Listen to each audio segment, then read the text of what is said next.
Magandang umaga po sa lahat, Luzon, Visayas, Mindanao. Kung saan kayong dako ng mundo po tayo, nagbabalik dito sa ating munting channel. Samuel Soriano, TV29, para mag-discuss ulit ng another coins para malaman natin ang kanilang mga presyo, ang aking mga koleksyon. Magandang umaga po sa lahat ng aking mga subscriber. Kung saan kayong dako ng mundo po, keep safe po sa lahat and God bless. Maraming salamat po sa lahat ng aking mga subscriber dyan. Kung saan kayong dako ng mundo po, ayan. Yun naman pong hindi pa po nakapag-subscribe dito sa aking munting channel. Anyayahan ko sana kayo at malaking tulong o bagay ang inyong gagawin. Tulad ng pagpindot ng ating subscribe button, like and share para ma-update ko kayo sa mga latest ko pang gagawin mga video po.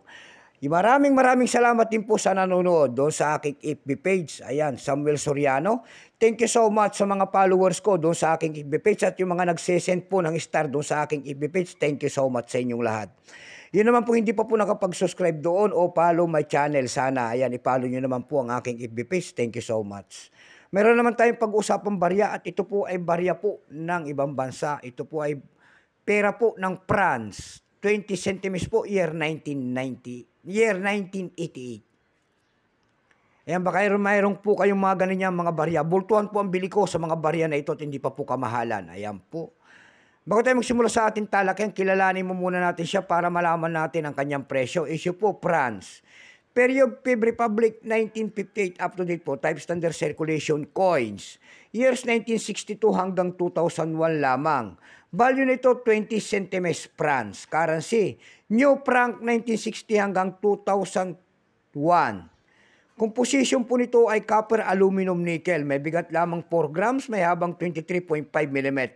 May kapal po naman itong 1.4 mm. Hugis po, syempre bilog. Orientation niyang coin alignment. Itinigil ang paggamit sa barya na ito sa France noong February 7, 2002. Number and dash 4. Reference number F-156.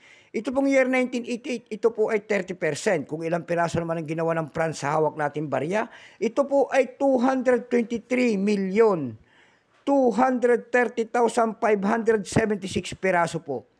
May price na po ito dun sa ating numista, yung kanyang almost circulated ay 91. Ang circulated ay 91 pesos din. Dago tayo sa kanyang presyo, ang ating pinakahihintay.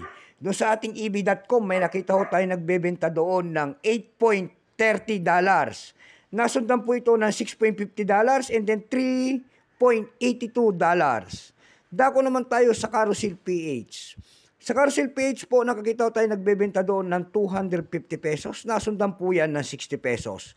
Ayan lamang po ang ating may babahaging kanyang presyo. Sagad na. So hanggang dito na lamang po, Luzon, Visayas, Mindanao, kung saan kayong dako ng mundo po. Keep safe po sa lahat and God bless. Take care po sa lahat.